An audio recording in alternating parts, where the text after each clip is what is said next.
15-point gap between Arsenal and the league leaders Liverpool.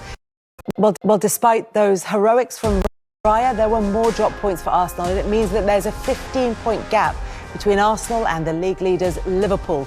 The Gunners do have a game in hand, but it is looking more and more likely that the trophy will be heading to Merseyside. What is very much not decided is which teams will secure Champions League football next term. There's only 7 points separating the same number of teams. European football could be on the cards for pretty much anyone in the top half and possibly into the bottom half of the table as well. At the other end, none of the bottom three secured a point this weekend, so it just left Wolves to lift themselves further above the drop zone. That gap is now 6 points. We'll be discussing that battle to survive in more depth in part 3, but we are going to start with yesterday's game at Old Trafford. With us today, Owen Hargreaves, Flolo Hughes is here. Wrighty, it's not impossible for Arsenal. If you were going to sum up the difficulty level, though, what would you say? Well, you're kind of getting close to impossible, Kels. I'm not joking. It's tough now. I thought it was a game that you probably needed to win just so as then you can win the next game. Because remember, Arsenal have got to win all of the games. So to win the next game, and I thought that they needed something out of that yesterday, but I thought when you looked at the way we were trying to create, it just kept continually falling short at the critical point, the final ball, the pass through, everything. It just looks to me like a team. As the fact that the strikers, people keep saying about strikers, but the forwards that have been needed for the whole of this season, you probably needed them in a game like that yesterday. And it was a shame you didn't see someone like Raheem Sterling come off the bench. They put on Kieran Tierney instead, which says a lot about what he thinks of that situation. So it really felt a bit like of a resignation yesterday. You're seeing something that, I hope this team now, they have to find something to keep going. Watch behind your back now, because it looks like it's Liverpool's. So you just have to keep going and finish the season really well now, I think. That was what was interesting about the game, that Man United really galvanised themselves for this match. But for Arsenal, what do you put down the fact that that it wasn't working for them in the final third? I actually thought they played really well first half. If they took one or two of those chances, I think they would have won the game quite comfortably. But then one long ball from Onana at the end of it, Mazraoui wins a flick, Garnacho gets a free kick and Bruno scores. Up to that point, I don't think United barely had the ball and barely had a shot on target. I don't think they did. And I think Arsenal had loads of time to kind of figure that out and get back into the game. But I do think they were probably shocked by that goal because they were so dominant, Arsenal. And I'm with Wrighty. They played nice up into the box, but if you think you're going to go to Old Trafford with Neri's an amazing player, but he's only 17. That's the first bad game I've seen him out. And Marino as a number 9. I think that in a way, they've overachieved being second with that, playing like that without a striker. The injuries are remarkable. So I think Mikel's done a brilliant job. But again, to go to Old Trafford in March, when you need to win a game to win the trophy, you need more than one striker. They don't even have a striker. Kai Havertz is a striker, and he's injured. Saka's injured. They need at least 2 more bodies, I think, to compete. They needed that before the injuries came. They need 2 more bodies to compete with the top. I think they've done amazing to even be second with, lacking a number 9. Yeah, but it looks as though that game at Old Trafford might be the one that sort of tipped people from saying, well, it's probably going to end up in Liverpool hands, to this is looking pretty much, as Wrighty said, nearly impossible for Arsenal. Yeah, I think so. And the injury issues, the fact that they're still a problem, I don't see the situation changing. If you could say there are a lot of players coming back quite quickly, the fact is for Havertz and Gabriel Jesus, those are long-term absences.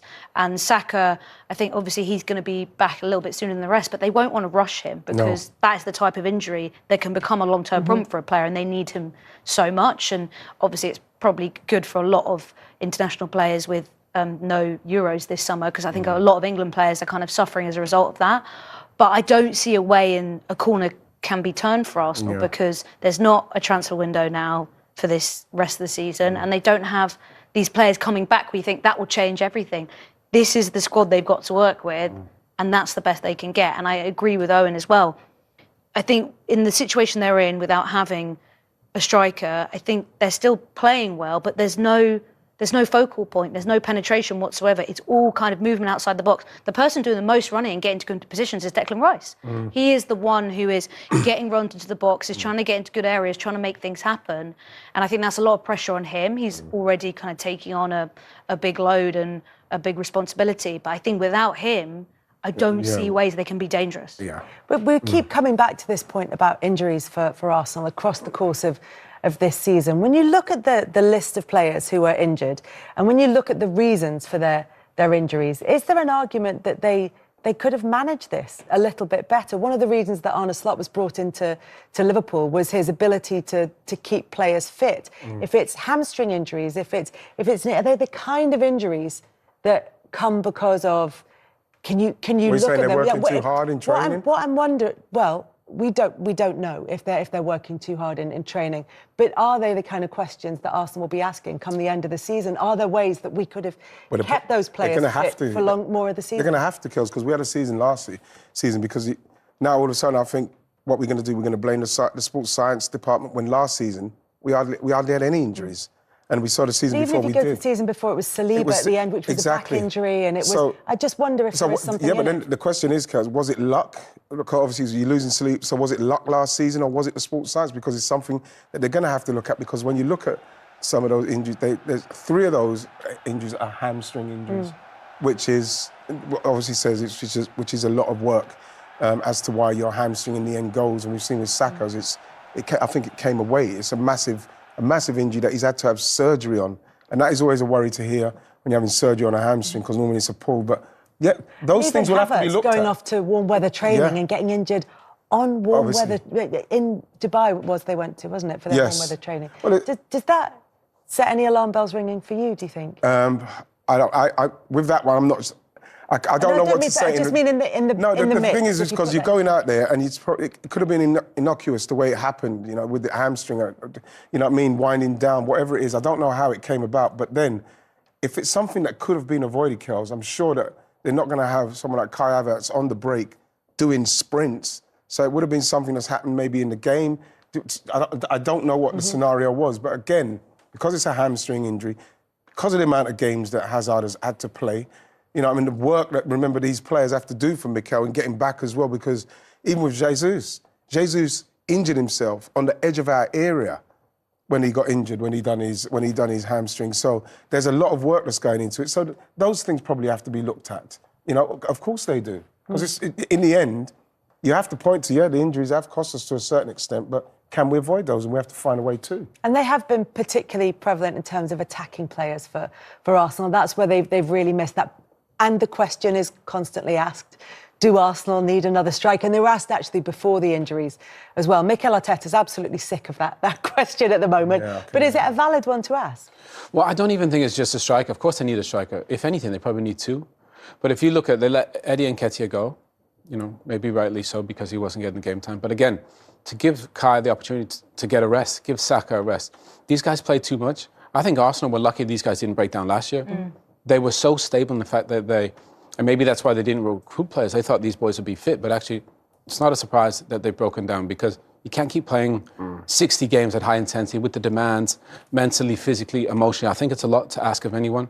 So if you had Smith Rowe, if you had Reece Nelson, if you had Nketiah, Balogun, if you would have had someone, you could have played them for 15 games each and give Saka and Havertz and Ødegaard a little bit of a rest. So I do think that they're short in terms of numbers, but I do think they need a couple strikers, not just one. The summer, I think, Flo, they're going to spend big, aren't they? They have to. I think it's go big or go home, honestly. And obviously they're going to have a new sporting director coming in, and there'll be a lot of expectation and pressure on them. But I think they have to go huge, because I think, unfortunately, we're in an era now where people have had to try and keep up with Manchester City and the obviously kind of legacy of those wins and the squad that they built and what they invested.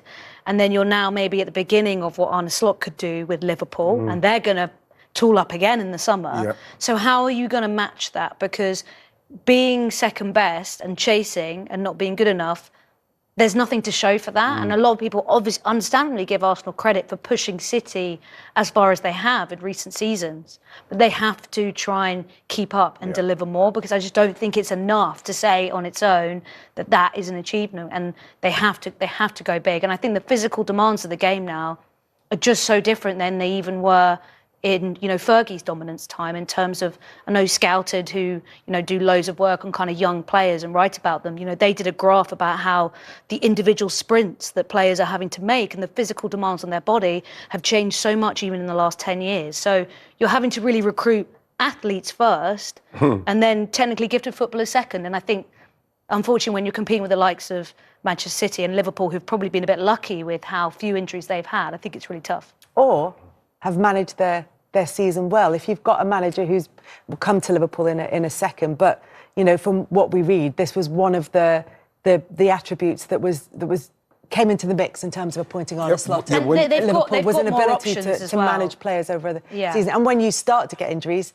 then you've got a narrow pool of players to choose from, and the problem. But they have 2 players for every position. Liverpool. Yeah. Goalkeeper, fullbacks, centre backs, centre mid. They got 10 strikers. And Arne Slot's playing style is a little less intense as maybe like Klopp, and maybe that might in a help as well. post-Euro season, that's maybe a more sensible way to go. Maybe it is. Yeah. Right. Just in terms of the demands on the players' bodies, but I just wonder, with the new sporting director coming in, how much of a difference you think that will make across this summer, and how, because there was a point made in the coverage yesterday of the game, and I can't remember who made the point, but that it feels that in the transfer market at times Arsenal have been playing catch up. It's everybody else because they need to sort out the defence. Then the defenders came in. Then everybody's been saying for ages they need a striker, and they haven't quite got there yet. But now that seems like it's a priority. Maybe Andrea Berta, who I'm quite pleased is coming now, and he can really have a look at everything what's there, set up and what's going on.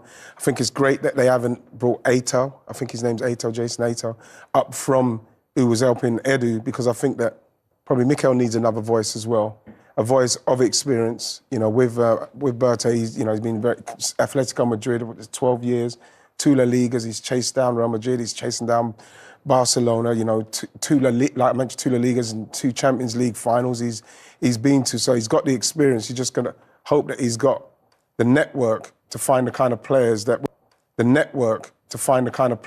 when you look at Arsenal's players now, where we're getting down to this end of the season and it feels like we need a bit more. You need that player who's ready to go to that step, and hopefully he'll have enough time so that by the time the summer comes, he can locate those players and get those players in as early as possible. Because I think that Arsenal at the start, in the summer, people will be looking, and they're going to need to start well again. They're going to need to make the kind of signings, like everybody, like you say, rightly so, they're going to tool up. Arsenal have to get into that party so as they can be ready to go. Yeah, I think they're a very well-run football club, and I think, unfortunately, when you're chasing down a Premier League title, perhaps you need to take a few more risks, and I think Arsenal have taken risks with some of their recruitment. For example, Fabio Vieira, probably a player that a lot of people would agree haven't worked out. I mean, there's been handfuls of those, but they haven't spent huge amounts of cash on players that you never see kind of make much of an impact. Whereas for a club like Manchester City, they do that, and they take more risks. And perhaps, the really shrewd and successful way that Arsenal have been run over the last decade, maybe it's too safe. I think it's a little bit of that. I think, a lot of the recruitment they've done, I think defensively is really, really strong. I think perhaps Kai Havertz has overachieved on the expectations. I think a lot of Chelsea fans would have said they maybe wouldn't have expected him to hit the numbers that he has done for Arsenal. But I think probably they have tried to do things the right way because they, are being more financially conscious, and that's no bad thing. But obviously, with fans, they want to see success on the pitch, and I do think, especially when you get that close. I do think Arsenal as well. A lot has to be asked about their performances in cup competitions too, because yes, they've got. We can't say that off the back of a 7-1 win. Well, they've got the huge advantage in the Champions League, but no FA Cup final appearance since obviously Arteta won his first trophy. Keep getting knocked out in the early rounds. And League Cup as well, they had a huge opportunity with that Newcastle tie. So I think that's the disappointment as well. If you're going to push someone to, the final days in the Premier League, it would, I think, get more credit in the bag if they had other cups. Might have a chance to come back to that, because I think it's an interesting one on getting that mentality, and it'd be interesting to get your thoughts on that, Owen. But as we mentioned earlier, Mikel Arteta is getting very frustrated with being asked about the transfer window. Do you excuse the players a little bit at least when you look at the concentration of injuries you've got? in that forward line? Obviously, Martinelli comes on, but no Saka, no Havertz, no Jesus. I mean, I will defend my players all the time because the will to do what they want is no question about that. But in those moments, we have to be better as a team. That's it. And do you regret not signing a striker in January? Perhaps that extra player? No, it's not about that? No, it's not about that. Okay, Mikel, one more. Yeah. I have to ask you about the title race because it's 15 points now. Is it too much? Right. Right, they're the 2 questions he doesn't want then. But they are the 2 questions that he's going to be asked. So the first 2 questions that we started off, the first 2 points that we started off talking about, is the title race done now? And is, the Arsenal's inability or not signing a striker in previous transfer windows going to cost them this season? They're valid questions. They're valid questions. They've been and asked. actually very politely asked. Yeah, very politely asked. But but like at the same time, ask at a time where he knows it's gonna. After the game, emotions are still high. Asked at a time where he knows that he's going to get some form of reaction. He's been asked that for how long now? But that's until they sign a striker. Until they sign a striker. But they know they will keep being asked it. Yeah. They know it's coming. I think he's done brilliantly. But he's probably annoyed. He knew the title race was over. Oh, 100%. In that interview there. Yeah. And he was probably cooking inside because he knew if the club probably would have backed him and he would have had a striker, he probably could have gone to Old Trafford and won by 3 or 4. Exactly. But because he didn't have it, and then he probably doesn't want to throw the club under the bus, so he goes... Best not say better off not answering it, by the way. Let's not say nothing. Yeah. Because if he said what he would have wanted to say, a few people would have got it. And I can totally understand how he's angry. But it's the reaction, because you can say... Look, I'm not going to, comment on that, or however you want to phrase it. He could have worded it but better. he's not Exactly, that guy. however you want to phrase it. Yeah, but he's not you that guy. actually cause more kind of drama if you walk off and essentially refuse to give any answer. That's a worse look. Because he wants to win. Yeah, I think he realised... That's what it comes down to. We could potentially win the Premier League, maybe even the Champions League, but we don't have the bodies anymore. Yeah. And we played actually amazing in the first half and somehow tied a game, which they could have lost. And I think that is... I've been there when you're after the game, you think people ask you the worst questions and you're literally just so annoyed you want to... You know what as well? Sometimes you're better off just walking away. Oh, it's not even like the worst question. It's just the fact. It's the timing. It's the timing. I don't think they are the worst. They're not bad questions at all. And they're also... And also the timing is when you get access to the manager, which is... It's always going to be... But does he sign the strikers? Probably not. Well, the club should have, shouldn't they? But you can say it's But again, if he does that, then he's critical of his employer, isn't he? Yeah. So it's like I can understand. It doesn't look great. I agree with Flo, but he's in a tricky spot because he needs to look after his players. His best ones are injured, and he doesn't want to throw the club under the bus. Everybody knows they need a striker. Anybody in the world knows it. They don't need one; they need 2. Honestly, he's like pinching him with it. He's the thing is, it's like you see with like Arne Slot. You know what I mean? I don't know what he said to the referee, but he's suspended in that. I think that what happens with Mikel is that Mikel does things and people just take it so far. Yeah. You know what I mean? I don't know what Arne Slot would have said to it. If another manager had done that, we wouldn't be highlighting it. Is that what you're saying? It's not a case of not highlighting it, but like you're going to highlight it because when someone walks out of an interview, everybody's like, ooh, what? But the fact is, it's a question at a time. It's just, for me, he didn't need... Why did he stop him to say, one more? He would have done more damage if he said an answer. Because he had to get his thoughts on the title race. That's his job to ask tough questions, isn't it? Yeah. We all know it is the simplest question, but it's the question that always is going to be answered. And all you need to do is give the easy, simple line that gives someone something. Would you have and that's said? the game. I would have said, obviously... Now, sitting here, it's easy, obviously isn't it's it? disappointing, but we're going to have to reassess it and go again. You know, That's look it. at... You see, I'll tell you what I like. Yeah, Maybe he should have taken a leaf out of Arne Slot's book because Arne Slot always looks calm and collected. But he's winning. But he said something that's got him suspended. And you are tested your most if you are a manager who wants to win, and the top managers always want to win, and they're sore losers, right? So that is when you are tested the most, when you have to come and answer these mundane media questions, which are irritating, and it's how you respond there in those moments that people will judge you. If they had won that game, no one would have been talking about his answers probably at all. In hindsight, I reckon he wishes he had a better poker face, but he realised he just threw the title race away. And I think, unfortunately, he, at the same time, had shown that again sometimes in interviews where he does look a little bit rattled. And, I think it's hard when you feel like on the cards you've been dealt with your squad. I would be frustrated with the situation, but you have to just play the game. People pick on Mikel as well. They do. I remember you look at him against Man City. Against Man City, he was doing his stuff on the sidelines. Pep kicked a chair. No one said a word. kick I the don't chair. even know what anybody said right? about Mikel Arteta. So then, in that yeah, game but the thing is either. that when you look at Mikel's persona when you listen to fan bases, listen to managers, listen to pundits, some pundits, they don't like Mikel for some reason. They don't like him. I quite like him. I disagree well, with obviously, that. I love him. I think they don't like when him. it comes to Guardiola, I think Guardiola has had the same sort of reactions in post-match interviews too. All of these managers, even Klopp, Klopp was one of the most well-loved Liverpool managers and Premier League managers of all time. But even he still lost his head sometimes in interviews. It's expected, but people remember it when you lose your head. They don't remember it when you just dismiss a question. That's the challenge. I wonder as well if it goes back a little bit to what you were saying earlier, Flo, in that it's not about this game. It's not even necessarily just about this season. It's about the fact that there hasn't been a trophy since his first partial season in charge. There hasn't even been a final in that time. And even in the times where they were running Manchester City close, it didn't go down to the final day. It kind of limped a little bit to the end. And now, in the season where Manchester City are off their game, Arsenal haven't been able to challenge the leaders at the top of the division, that they're 15 points clear. I wonder if it's a accumulation of those seasons. And that goes back to that sort of winning mentality that you were saying. You can understand why a manager would prioritise the Premier League and the Champions League over the FA Cup and League Cup. But there is something to be said, Jose Mourinho used to say it all the time, in winning a trophy. I think Mikel's done his job. From where he took over that football club to where they are now is almost unrecognisable. And we did the game yesterday, Wrighty and I, and there was a graphic in terms of 200 games. Yesterday was the 200th game. And he's up there with there's 5 managers ahead Ferguson, of him. Pep. It's a Hall of Fame list and he's 6th. But can he get them over the line? No, but the point is, his body work right now suggests when he finishes, he'll be a Hall of Fame manager in the Premier League. That's a fact, based on the numbers that we saw 200 games in.